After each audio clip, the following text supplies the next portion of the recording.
안녕하세요, 잭입니다. 오늘은 5분 단어가 아마도 5분이 훨씬 넘어갈 것으로 예상됩니다. 사실 나눠서 올리려고 했었는데 함께 설명드려야 할 내용들이 좀 있어서 좀 길어질 예정입니다. 네, 어쨌든 지금 화면에 보이는 사람들의 공통점이 보이시죠? 바로 구레나룻입니다. 흔히들 구렛나루로 알고 계시는 분들도 간혹 계실 텐데요. 정확한 맞춤법은 구레나룻입니다. 구렛이 아니라 구레. 구레나룻. 이 구레라는 말은 이제 우리가 잘 알고 있는 이제 구속이나 속박의 의미를 가진 굴레에서 나왔는데요.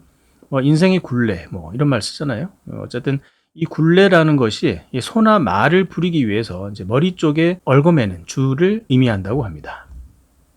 그래서 이렇게 비교를 해보면 그 생긴 모양 때문에 이제 굴레가 귀 밑으로 내려오는 그 모양새가 비슷해서 귀밑머리를 구레나룻이라고 하게 되었고요. 나룻은 수염의 우리말입니다. 이 구레나룻을 영어로 sideburns라고 합니다. 학창 시절에 이제 졸다가 자주 잡아당겨졌었던 부위죠. 그럴 때마다 이제 머리 옆이 마치 타는 듯한 그런 아픔을 느꼈었는데요. 그래서 사이드버닝가 하고 생각했던 기억이 나네요. 이 사이드버닝의 유래를 살펴보면 이제 미국 남북 전쟁 때 유명했던 버은사이드라는 장군의 이름에서 유래했다고 합니다. 이런 건 그냥 참고만 하시기 바라고요.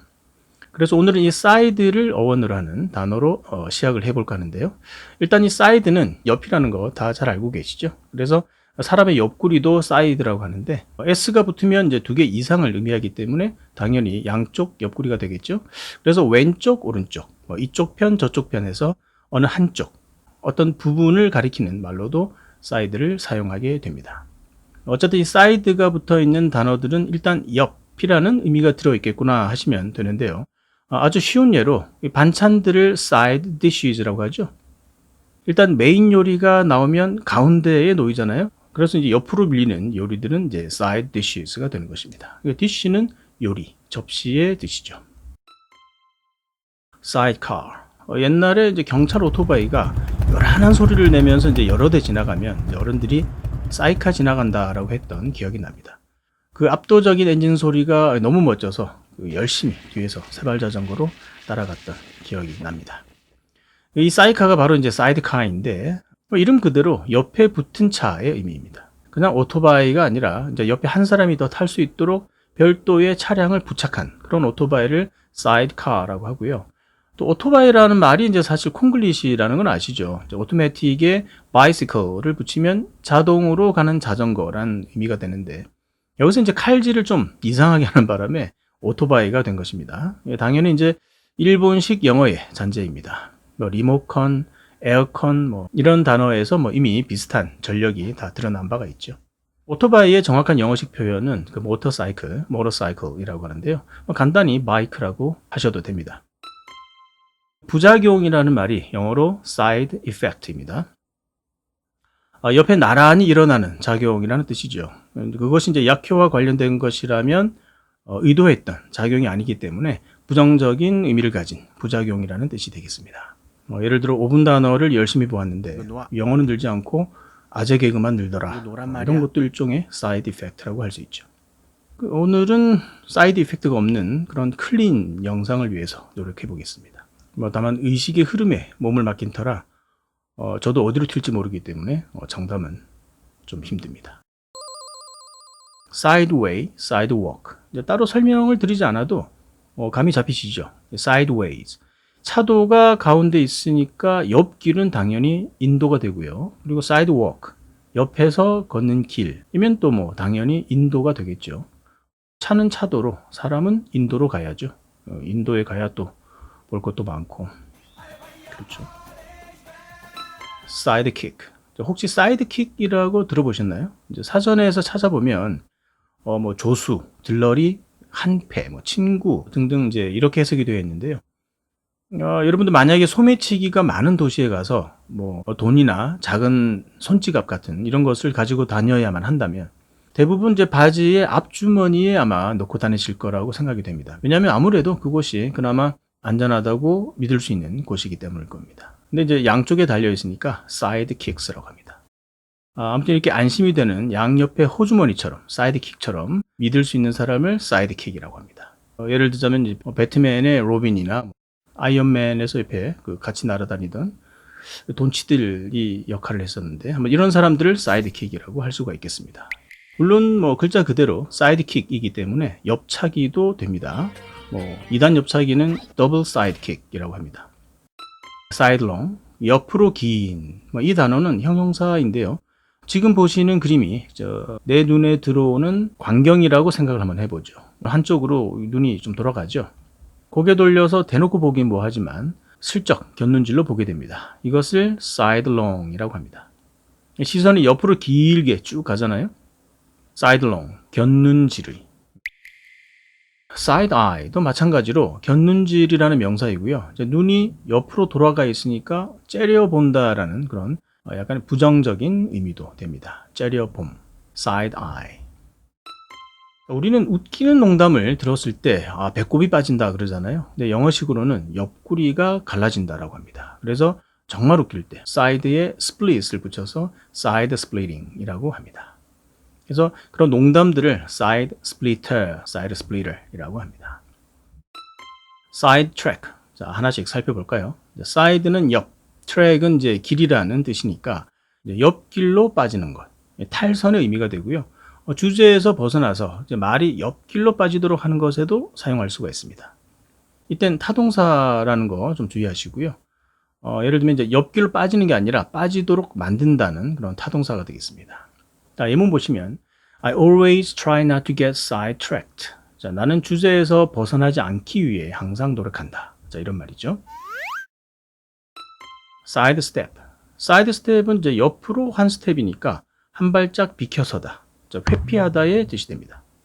자, 예문은 Jack sidestepped the personal questions. 자, 잭은 개인적인 질문들을 회피했다. 예를 들면 제 키가 얼마나 되냐 이런 개인적인 질문들. 제가 한 84, 85 킬로그램 정도 나가니까 몸무게가요. 키는 한 100. beside. 자, 지금까지 이제 side가 옆이라는 것을 이제 계속 이야기해 왔기 때문에 beside는 이제 존재한다는 의미의 비동사가 붙어 있으니까 옆에 존재한다라는 뜻임을 쉽게 알 수가 있습니다. She's reading beside me. 자, 그녀는 책을 읽고 있다. 어디서? 내 옆에 존재하면서. 그런 이제 내 옆에서 독서 중이다라는 뜻이 됩니다. 자, 그렇다면 He's beside himself with rage. 자, 이런 문장을 볼까요? 그가 그 자신 옆에 존재하고 있다라는 의미네요. 그죠? 화가 난 상태로 with rage. 즉, 지금 화가 나서 정신이 나갔다는 말입니다. 그리고 이렇게 이제 전치사로 사용되는 beside 끝에 명사한테나 사용되는 s를 붙이게 되면 옆에 있는 것들이라는 그런 연상작용이 일어나면서 그 외에 또는 게다가 이런 의미를 가진 접속사가 됩니다. 뭔가 이제 쭉 나열하면서 설명하다가 이제 그것 말고도 게다가 이런 느낌이 있죠. 뭔가 추가로 더 말할 것이 있을 때 이제 사용하는 접속사 besides,가 되겠습니다. 사실 오늘은 이제 여기까지 설명하고 끝내려고 했었는데 설명드리는 김에 이제 같이 익히는 편이 낫겠다 싶어서 좀 더 보도록 하겠습니다. reside. side가 옆이라고 실컷 외우고 딱 단어를 봤는데 이건 살다, 거주하다, 사이드가 옆이라던 옆집에 산다는 거야 뭐야 하면서 약간 당황하실 수도 있는데요. 이 단어는 어원이 다릅니다. 이제 그래서 이제 함께 짚고 넘어가는 것인데요. 단어에서 사이드가 보이긴 하지만 발음이 또 사이드가 아니라 side, reside입니다. beside랑은 앞 글자 한자만 차이 나는데도 어근이 다른 단어이다 보니까 이렇게 된 건데요. 여기서 어근은 이제 sit, SID, 라틴어로 sit, 앉다의 뜻이고요. 조상 언어인 이제 인도 유럽 조어로는 SED에서 유래한 단어입니다. 우리말로도 이제 어디 정착을 하게 되면 눌러 앉았다라는 말을 쓰잖아요. 그래서 이제 어원상 거의 같은 해석이 되겠습니다. reside에 이제 전미어가 붙어서 이제 resident가 되면 거주자, 주민의 뜻이 됩니다. residence는 거주, 주택 이런 의미도 있고요. 그래서 이제 거실이나 이제 주방 같은 이제 주거 시설을 갖춘 호텔을 residence hotel이라고 하죠. president. 이제 방금 resident는 거주자, 눌러 앉은 사람이라고 했죠. 그래서 resident 앞에 p를 붙여서 president가 되면 pre가 before, 앞에라는 뜻이기 때문에 맨 앞에 앉은 사람이라는 뜻임을 알 수가 있습니다. 그래서 대통령도 되지만 반장도 president라고 합니다. sedan. 자, 어원상 sed도 sit의 의미입니다. 앉아서 타고 가는 그런 가마를 sedan chair라고 했는데 미국에서 현재의 모습을 갖춘 그런 일반 승용차를 sedan이라고 부르기 시작했죠. 우리도 이제 가끔 해치백 스타일이나 무슨 스포츠카 이런 차종들과 이제 분류를 할 목적으로 이제 뒤 트렁크에 이제 문짝이 4개 달린 이런 자동차를 세단형 자동차라고 했죠. 영국식으로는 이제 설룬이라고도 하는데 예전에 또 우리나라의 고급 승용차였던 레코드 뉴 로얄, 뭐 슈퍼 살롱, 뭐 그런 뭐 이름의 자동차가 있었죠. 정확한지 모르겠는데 어쨌든 당시 이제 그랜저가 나오기 전에 이제 그라나다와 더불어서 최고급 승용차의 대명사였는데요. 아무튼 이 이름을 갖고 놀았던 기억 때문에 아직도 잊혀지지 않고 있습니다. 처음 알게 된 분들도 계시겠지만 그 예전에 한번 해보신 분들도 이제 기억을 더듬어서 한번 해보시기 바랍니다. 레코드 뉴 로얄을 3번을 연속으로 빠르게 한번 정확하게 발음해 보세요. 레코드 뉴 로얄, 레코드 뉴 로얄, 레코드 뉴 로얄을 3번 연속 빨리. 쉽지 않으시죠? 3번 연속하기가. 로얄 이렇게 되죠. 저도 이제 그때 돌아간 입이 아직도 좀 많이 남아 있습니다. 자, 그러면 샹그릴라 호텔. 이건 이제 입술이 서로 닿지 않게 한 번만이라도 할 수 있는지 한번 해보시죠. 천천히요. 이건 뭐 어차피 안 붙죠. 빨리 해도 뭐 안 붙어요. 어이가 없네. 자, 오늘의 마지막 단어입니다. assiduous. as는 뭐 ad, 즉 to의 의미인데요. 일단은 뭐 그냥 뒤에 나오는 동작을 명시하는 그런 역할을 한다는 정도만 이해하셔도 되겠고요. 어건 seed가 보이시죠? 앉다입니다. 하여간 이제 늘 앉아 있다는 의미인데 공부는 머리가 하는 것이 아니라 뭐 엉덩이가 한다는 말이 있죠. 그러니까 얼마나 오래 앉아 있느냐가 중요하다는 뜻인데요. 그래서 이제 assiduous는 이제 계속 앉아 있는 것이니까 끈기 있는 이런 뜻도 있고요. 또 이제 그런 사람이 부지런한 사람이잖아요. 그래서 부지런한, 뭐 근면한 이런 뜻을 가지게 됩니다. 부지런한 하면 뭐 일단 diligent가 떠오르는데 뭐 비슷한 뜻입니다. seed, 앉는 것에서 부지런한 것을 연상하는 뭐 거기까지는 이제 좋은데 어차피 이제 단어가 어려워서 assiduous 뭐 금방 잊어버릴 것 같으시죠? 그럴 때를 대비해서 펀을 하나 준비해 보았습니다. 목화씨를 가지고 온 문익점 선생의 이야기 잘 아시죠? 어떻게든 목화씨를 가지고 오려고 정성을 다했습니다. 중국 상인 앞에 앉아서 끈기 있게 앉아 있었던 거죠.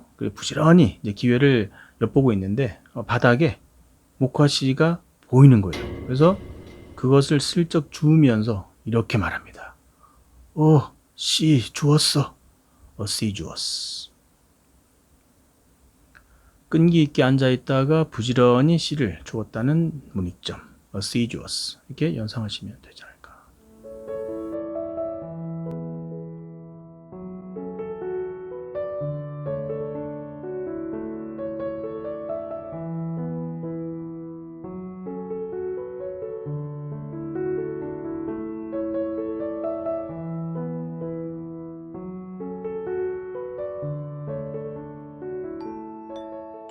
오늘 긴 시간 시청하시느라고 수고 많으셨습니다. 다음 시간에 또 뵙겠습니다. 감사합니다.